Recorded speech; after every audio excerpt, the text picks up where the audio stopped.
오늘은 잠언 31장 28절입니다. 자, 본문을 보시면요. 그의 자식들은 일어나 감사하며 그의 남편은 칭찬하기를. 원문은 이렇습니다. 시브리 알파벳 코프라는 단어가 맨 앞에 나와 있어요. 그 뜻은 이렇습니다. 그녀의 아들들은 일어나서 그녀를 복받은 자라 부르며 그녀의 남편도 그녀를 칭송하느니라. 자, 어미에게 있어서 자식은 생명보다도 귀하죠. 그런데 그 자녀들이 일어나서, 일어나다라는 것은요, 우리가 그 신약 성경에서도 아주 볼 수 있는 단어입니다. 신약 성경에 아람어로 달리다쿰이라는 말이 있죠. 달리다쿰. 따라 내가 네게 말하노니 일어나라. 그래서 맨 마지막에 달리다쿰. 이 쿰이라는 말이 일어난다 이런 뜻이에요. 여기서 이 일어났다라는 것은 쿰이라는 단어입니다. 시브리 말로도요. 그래서 아들들이 일어났다는 거예요. 그래서 일어났다는 것은 뭐 자리에서 벌떡 일어났다 뭐 이런 뜻도 되겠지만 신약과 연결을 해서 이 단어를 연상해 보면 이것은 죽음에서 일어나는 거예요.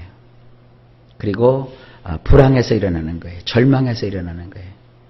이 여인이 우리 이제 성경에는 현숙한 여인이라고 되어 있고 원문에는 능력이 있는 여인이라고 그랬죠. 이 여인이 아이를 이렇게 키우는데 이 자녀들이 어떤 어려움에 있었는지 뭐 그것은 상상할 수 없지만 자우지간 그 자녀가 절망과 또 어떤 그 어려움과 인생에 죽을 지경에 처해 있었어요. 그런데 그 여인으로 인해서 그 어미로 인하여서 그곳에서 어떻게 됩니까? 벌떡 일어나는 거예요. 그리고 나서는 그 어머니를 향해서 뭐라고 하냐면 복받은 자라고 불러요. 이 복받은 자라는 말을 여러 말로 번역할 수 있어요. 뭐 칭찬이라는 그 어투가 강해요. 그래서 어머니 때문에, 어머니 덕분에 우리가 살았습니다. 우리가 일어났습니다. 내가 살게 되었습니다. 내가 잘 되게 되었습니다. 어머니를 이렇게 나의 어머니 되게 하신 하나님께 감사를 드립니다. 먼저 그런 종류예요. 그러니까 이 능력 있는 여인의 이 삶은 뭐냐? 내 자녀들에게 힘을 주고 내 자녀들에게 용기를 주고 내 자녀들을 절망과 사망의 늪에서 건져 올릴 수 있는 이런 여인이라는 뜻입니다. 굉장히 중요한 뜻을 담고 있는 어구죠. 우리 모두가 이런 여인처럼 삶을 살게 되길 바랍니다. 제가 얘기했죠. 여기 나오는 것은 그냥 비단 어떤 여자에 관한 이야기가 아니라 그랬죠. 예수님은 우리의 남편이고 우리는 그분의 신부예요. 교회가 할 일도 바로 이거예요. 또 여러분이 세상을 살아가면서 여인으로서 해야 될 일도 이거고요. 그러니까 우리가 사람을 다시 말해서 일으켜 세우는 자들이에요. 그리고 이제 그녀의 남편도 그녀를 칭송한대요. 이 칭송이라는 말은 칭찬한다 이런 뜻입니다. 그 다음 구절을 한번 보실까요? 29절입니다. 덕행 있는 여자가 많으나 그대는 모든 여자보다 뛰어나다 하느니라. 이거는 뭐냐면 그녀의 남편이 자기 그 아내를 향하여서 하는 말이에요. 이 남편의 말이 이겁니다. 자, 원문을 보면 이렇습니다. 시브리 원문에는 레쉬라는 단어가 맨 앞에 나와요. 레쉬. 많은 딸들이 능력을 행사하고 있다지만 당신은 그 모든 여인들보다 탁월하구려. 그러니까 이 남자가 자기와 함께 하고 있는 이 아내에게 말하는 거예요. 이 세상에 많은 딸들이 있다. 왜 여자를 딸로 표현을 했느냐 하면 부모의 딸이라는 뜻이에요. 부모의 딸. 부모 없이 태어난 사람은 한 명도 없잖아요.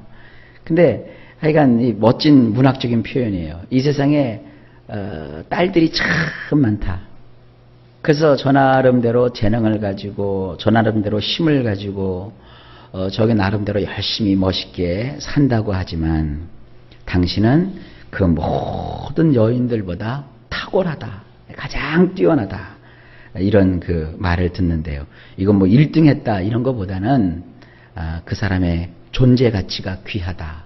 사람이 세상 살면서 자기 존재 가치를 느끼지 못할 때 굉장히 힘들어지죠. 내가 도대체 이 집에서 뭐야? 내가 도대체 뭐 하는 사람이야? 생각해보면 아무것도 아닌 것 같고, 다 남편도 나를 무시하고 자식들도 나를 무시하고, 실제로 누가 밥해서 그들을 먹이는데, 누가 그들을 돌봐주는데 그거 하나 모르고 그냥 여자라는 이유 때문에 이렇게 뒷방신세만 지는 자처럼 취급을 받을 때 그 삶에 보람을 느끼질 못하죠. 그러나 반대로 당신이 없으면, 우리 엄마가 없으면 그냥 모든 가족들이 그 엄마를, 그 여인을 귀하게 여기고 그를 높이고 또 그의 존재 가치를 알아주고, 또 밖에 나와서 생활을 하고 교회에서 있는데도 그 사람의 존재 가치가 높아지고 뭐 그런 거 아니겠습니까? 이제 여기 보면 이렇게 칭찬받는 여인 얼마나 귀한 겁니까? 자, 30절. 고운 것도 거짓되고 아름다운 것도 헛되나 오직 여호와를 경외하는 여자는 칭찬을 받을 것이라. 원문에 이렇게 되어 있습니다. 시브리 알파벳 쉰이라는 단어에서부터 이제 이 말을 쭉 끌어냈어요. 원문을 보면 이렇습니다. 호감이라는 것은 거짓되며 아름다움도 수음에 지나지 않지만 여호와를 두려워하는 여인인 그녀야말로 칭찬을 받느니라. 이 사람이 호감 가는 사람이 있죠. 뭐 인상이 좋다, 뭐 성격이 좋다, 뭐 사람이 끌린다. 그래서 이제 이 호감이라는 건요 거짓된 거예요. 그거는 진실이 아니에요. 뭐 첫인상 좋다고 뭐 끝까지 좋아요? 되게 사기꾼들이 첫인상이 좋아요.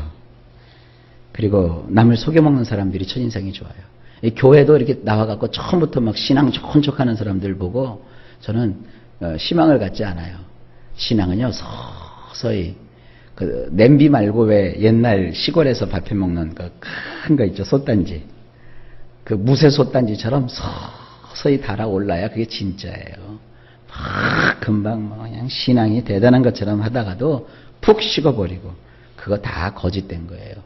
사람 외모 보고 또 어떤 그 겉으로 어떤 성격상 허허대고 하하대고 그래갖고 저 사람 참 친화력이 있는 것 같아. 사람은요 새겨봐야 돼요.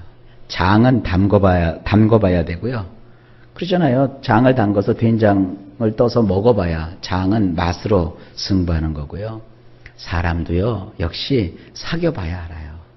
처음엔 그냥 그렇게 뭐 간 빼주고 쓸개 빼주고 다 할 것 같지만 그러나 그거 얼마 안 가요. 이 호감이라는 것은 거짓되다는 거예요. 아름다움도 마찬가지입니다. 여기 참 재미난 표현이 있어요. 아름다움은 숨에 지나지 않는데요. 이 숨이 뭡니까? 호흡이에요. 호흡. 후 하고 이 바람과 같은 거예요.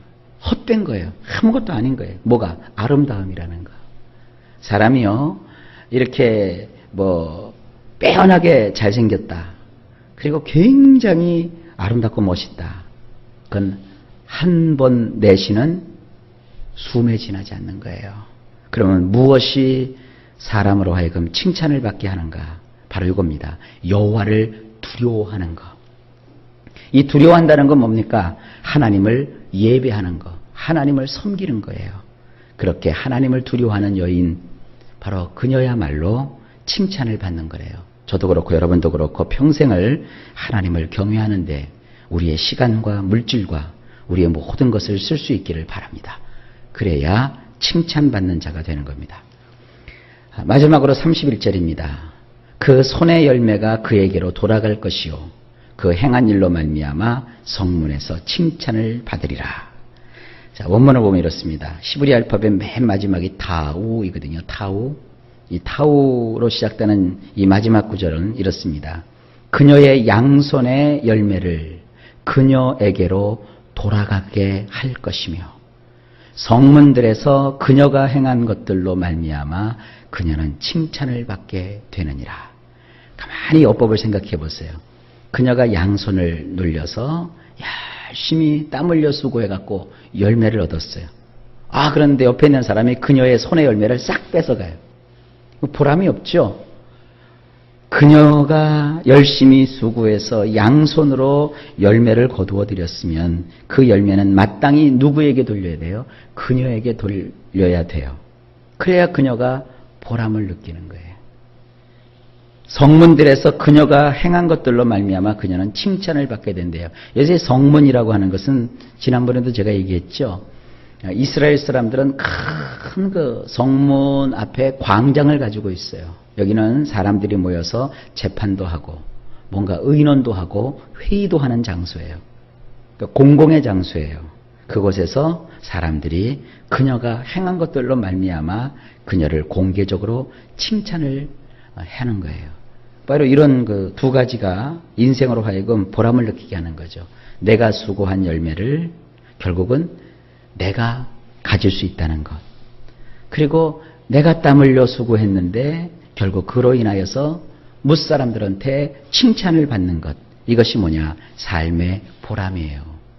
우리도 마찬가지입니다. 이 세상에 뭐 이름도 없이 빛도 없이 뭐 주님만 섬기겠다? 그건 뭐 찬송에 나오는 얘기지 성경에 나오는 건 아닙니다. 사람이라는 게 언제 보람을 느끼느냐? 열매를 따먹었을 때, 열매를 내가 얻었을 때, 그 열매를 내 것으로 삼을 때, 그때 사람이 보람을 느끼는 거고요. 그 다음에 그 일로 인해서 사람들이 나를 인정해주고 존경해주고 칭찬해줄 때 인생사는 맛을 느끼는 거예요. 그러니까 우리가 어떤 그 사람을 대할 때나 어떤 일을 할 때도 뭐 이런 걸 하는 거죠. 보상을 해주는 거죠. 그 일에 대한 즐거움이 있게 하는 거죠. 자, 이거를 조금 영적으로 적용을 해볼까요? 이거는 하나님께서 이 여인에게 대한 약속이에요. 하나님이 우리가 최선을 다해서 지혜로운 삶을 살면 이렇게 해주시는 거예요. 우리 손으로 수고한 그 열매를 남이 차지하지 않게 하세요. 다 그 열매를 하나님께서 우리 손에 돌아오게 해주실 거예요. 그리고 우리로 하여금 무사람들 앞에서 칭찬을 받게 해주실 거예요. 얼마나 이 보람을 느끼게 해주시는 하나님이신지 모릅니다. 자, 하나님께서 이 잠언 전체를 쭉 이끌어가면서 맨 마지막에 그 잠언 르무엘 왕의 이 잠언을 마무리 지으면서 잠언 전체의 결론을 31절에다 두고 있는 겁니다. 자, 여러분, 우리 양손으로 수고해서 열매 맺는 삶을 삽시다. 그 열매를 하나님은 남에게 주지 않습니다. 세상이나 마귀나 다른 사람들이 가져가지 않게 하십니다. 하나님은 그 우리 양손의 열매를 우리에게로 돌아오게 해주실 거예요. 그리고 우리가 수고했을 때 비록 현재는 사람들이 나를 몰라줄 것 같지만 결국은 알아주게 하시는 거예요. 그래서 우리는 칭찬받는 자가 되는 겁니다. 여러분이나 저나 하나님 앞에 칭찬받는 그런 삶을 살아서 보람을 누릴 수 있기를 예수님의 이름으로 축복합니다. 잠언을 이제 마칩니다. 기도합시다.